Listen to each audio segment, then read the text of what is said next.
You know what time it is. Get into it. Yes. Hi, y'all. Welcome back with Storytime. I am doing okay. I got some bad news 2 days ago, and I'm still processing. So just bear with me. For those who've been checking up on me, I appreciate you and thank you. Like I said, I'm still processing. It's nothing I want to talk about here on social media because people tend to let things run amongst others that don't deserve that knowledge. So we'll just keep it at that. All right. Let's go ahead and get started. And we're back with Chapter 3 of The Hostile Hospital.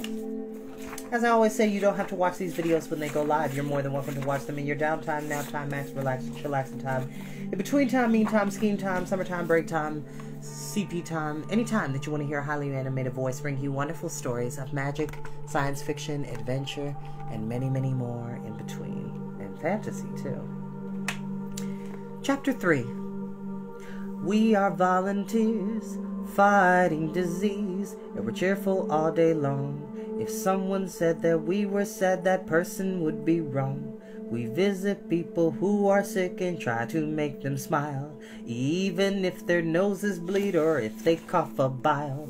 Tra-la-la, fiddly-dee, hope you get well soon, and ho-ho-ho, hee-hee-hee, have a heart-shaped balloon. We visit people who are ill and try to make them laugh, even when the doctor says he must saw them in half. We sing and sing all night and day, and then we sing some more. We sing to boys with broken bows and girls whose throats are sore.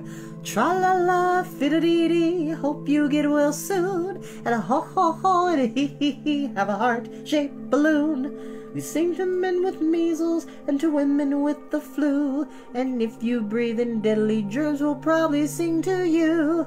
Tra-la-la, fiddle-dee-dee, hope you get well soon, and ho-ho-ho, and hee-hee-hee, have a heart-shaped balloon. And that's, I'm not making that up, y'all. That's literally, it's literally a song in the book. And I'm glad I have the energy to sing it. Hold on one moment, please. Hold on one quick moment. Oh, hold it.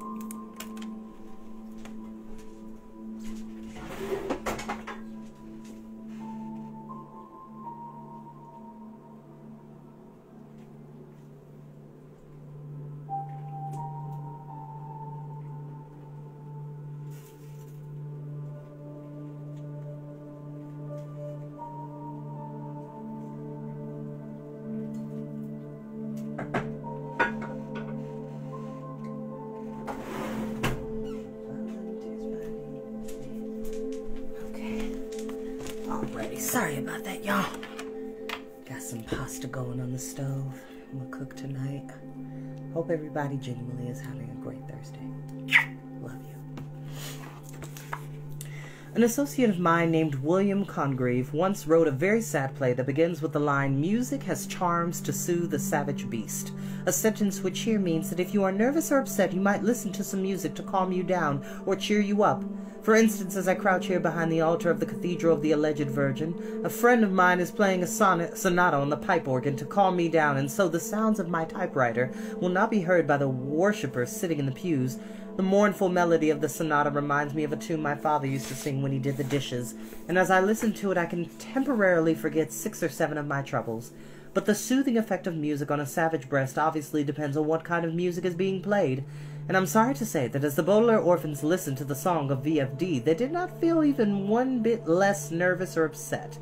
When Violet, Klaus, and Sunny first boarded the VFD van, they were so worried about avoiding capture that they scarcely took a look around them until they were quite far away from the Last Chance General Store. But when the shopkeeper was merely a speck on the flat and empty landscape, the children turned their attention to their new hiding place.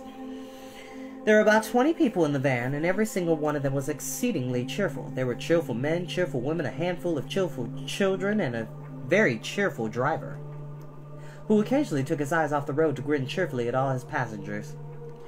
When the Baudelaires took a long trip in an automobile, they liked to pass the time reading or looking at the scenery and thinking their own private thoughts. But as soon as the van pulled away from the general store, the bearded man began playing his guitar and led all of the volunteers fighting disease in a cheerful song, and each tra-la-la only made the Baudelaires more anxious than before. When the volunteers began to sing the verse about people's noses bleeding, the siblings were sure someone would stop singing and say, "Wait a minute, those 3 children weren't on the van before. They don't belong here." When the singers reached the verse about the doctor sawing someone in half, the children were certain someone would stop singing and say, "Wait a minute, those children don't know the lyrics to the song. They don't belong here." But when the cheerful passengers sung the section of the song discussing deadly germs, the siblings were unequivocally positive that someone would stop singing and say, "Wait a minute, those children are the murderers described in the Daily Punctilio. They don't belong here." But the volunteers fighting disease were too cheerful to wait a minute. They believed so strongly that no news is good news that none of them had even glanced at the Daily Punctilio. They were too busy singing to notice that the Baudelaires didn't belong on the van. "Boy, do I love that song," the bearded man said when the last chorus had ended. "I could sing it all the way to Heimlich Hospital, but I guess we better save our voices for the day's work, so why don't we settle down and have cheerful conversations until we arrive?" "That sounds super duper," said one of the volunteers, and everyone nodded in agreement. The bearded man put away his guitar and sat down to the Baudelaires. "We'd better make up false names," Violet whispered to Klaus, "so no one will learn who we are." "But the Daily Punctilio got our names wrong," Klaus whispered back, "so maybe we should use our real names." "Well, let's get to know each other," the bearded man said cheerfully. "I like to get to know each and every one of our volunteers." "Well, my name is Sally," Violet began, "and—" No, the bearded man said. "We don't use names at VFD. We just call everybody sister and brother, because we believe all people are sisters and brothers." "I'm confused," Klaus said. "I always thought that brothers and sisters are people who share the same parents." "Not always, brother," the bearded man said. "Sometimes brothers and sisters are just people who are united for a common cause." "Doesn't that mean, brother," Violet said, trying this new use of the word brother and not liking it much, "that you don't know the names of anyone in this van?" "That's right, sister," the bearded man said. "And so you've never known the name of anyone who's been a volunteer fighting disease?" "Not a single one," the bearded man said. "Why do you ask?" "There's a person we know," Violet said carefully, "who we think might have been in VFD. He had 1 eyebrow instead of 2 and a tattoo of an eye on his ankle." The bearded man frowned. I'm sorry. "I don't know anyone of that description," he said, "and I've been with the Volunteers Fighting Disease since the organization first started." "Rats," Sonny said. "What my sister means," Klaus said, "is that we're disappointed. We were hoping to learn more about this person." "Are you sure he was in Volunteers Fighting Disease?" the bearded man asked. "No," Klaus admitted. "We just know he worked in the volunteer something." "Well, there are lots of volunteer somethings," the bearded man replied. "What you kids need is some sort of library of records." Hold for 1 second.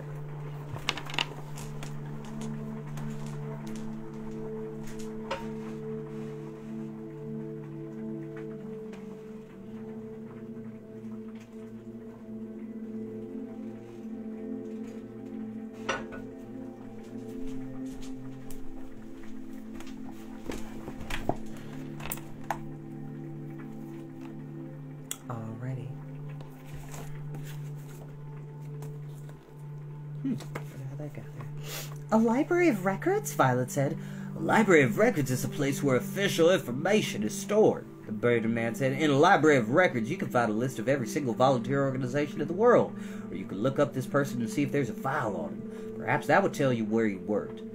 "Or how he knew our parents," Klaus said, speaking out loud without thinking. "Your parents?" the bearded man said, looking around the van. "Are they here too?" The Baudelaires looked at one another, wishing that their parents were there on the van, even though it would be awkward to call their father brother and their mother sister. Sometimes it seemed to the children that it had been hundreds and hundreds of years since that terrible day at the beach, when Mr. Poe brought them the dreadful news. But just as often as it seemed as if it had been only minutes, Violet could picture her father sitting next to her, perhaps pointing out something interesting he had seen through the window. Klaus could picture his mother smiling and shaking her head in amusement at the ridiculous lyrics of the VFD song, and Sonny could picture all 5 Baudelaires together again with nobody fleeing from the police or accused of murder or trying desperately to solve mysteries, or worst of all, gone forever in a terrible fire. But just because you can picture something doesn't make it so. The The Baudelaire parents were not in the van, and the children looked at the bearded man and shook their heads sadly. My, you look glum, the bearded man said. Well, don't worry. I'm sure wherever your parents are, they're having a good time. So let's not see any frowny faces. Being cheerful is the whole point of volunteers fighting disease. What exactly will we be doing at the hospital? Violet asked, eager to change the subject. Just what VFD says, the bearded man replied. We're volunteers, and we'll be fighting diseases. I hope we will be giving shots, Klaus said. Needles make me a bit nervous. Of course we won't be giving shots, the bearded man said. We only do cheerful things. Mostly we water the halls, singing to sick people and giving them heart-shaped balloons, like the song says. How does that fight disease? Violet said. Because getting a cheerful balloon helps people picture getting better, and if you picture something, it makes it so. The bearded man explained. After all, a cheerful attitude is the most effective tool against sickness. I thought antibiotics were, Klaus said. Ignitia, Sunny said. She meant, or well-tested herbal remedies. But the bearded man had stopped paying attention to the children and was looking out the window.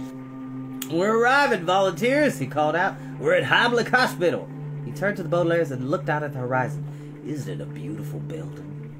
The children looked out of the windows of the van and found that they could only half agree with the bearded man, for the simple reason that Heimlich Hospital was only half a building, or at best 2/3. The left side of the hospital was a shiny white structure with a row of tall pillars and small carved portraits of famous doctors over each window. In front of the building was a neatly mowed lawn with occasional patches of brightly colored wildflowers, but the right side of the hospital was scarcely a structure at all, let alone a beautiful one. There were a few boards nailed together into rectangles, and a few planks nailed down from floors, but there were no walls or windows, so it looked like a drawing of a hospital rather than a hospital itself.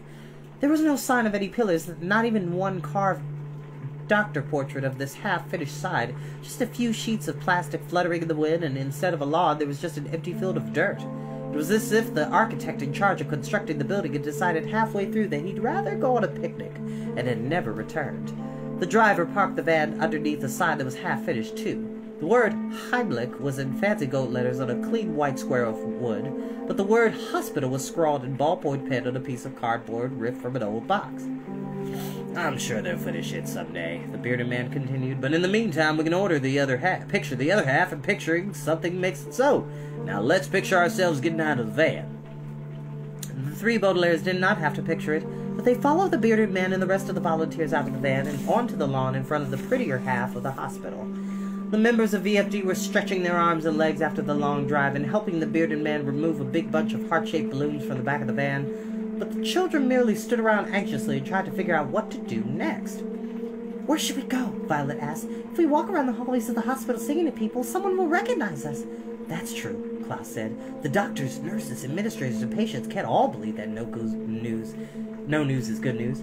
I'm sure some of them have read this morning's Daily Puntilio. Aranok, Sunny said, which meant, and we're not getting any closer to learning anything about VFD or Jacques Snicket. That's true, Violet agreed. Maybe we need to find a library of records, like the bearded man said. But where can we find one? Klaus asked. We're in the middle of nowhere. No walk, Sunny said. I don't want to start all that walking again either, Violet said. But I don't see what else we could do. Okay, volunteers, the bearded man said. He took his guitar out of the van and began playing some cheerful and familiar chords. Everyone take a heart-shaped balloon and start singing. We are volunteers, fighting disease, and we're cheerful all day long. And if someone said that we were said, that person would be... Attention! Interrupted a voice that seemed to come from the sky. The voice was female, but was scratchy and faint, as if the voice were that of a woman talking with a piece of aluminum foil over her mouth. Attention, please. Shh, everybody, the bearded man said, stopping the song. That's Babs, the head of the human resources at the hospital. She must have an important announcement. Attention, the voice said. This is Babs, head of human resources. I have an important announcement. Where is she? Klaus asked, worried that she might recognize the three accused murderers hiding in VFD. In the hospital someplace, the bearded man replied. She prefers communicating over the intercom. The word intercom here refers to someone talking into a microphone someplace and having their voice come out of speakers someplace else. And sure enough, the children noticed a small row of square speakers placed on the finished half of the building, just above the doctor portraits. Attention, the voice said again, and it began even scratchier and fainter, as if the woman with the piece of aluminum foil over her mouth had fallen into a swimming pool filled with fizzy soda. This is not a pleasant way to hear someone, and yet, as soon as Babs made her announcement, the savage breaths of the Baudelaire orphans was instantly soothed, as if the scratchy and faint voice were a calming piece of music. But the Baudelaires did not feel better because of the way Babs' voice sounded. The announcement soothed the children's savage breaths because of what it said. I need 3 members of the volunteers fighting disease who are willing to be given a new assignment, said the voice. Those 3 volunteers should report immediately to my office, which is the 17th door on the left as you enter the finished half of the building. Instead of walking around the hallways of the hospital singing to people, these 3 volunteers will be working in the Library of Records here at Heimlich Hospital. Look at the universe. And that is where we will end for today. Thanks, y'all. I love you all very much, and I will see you this weekend.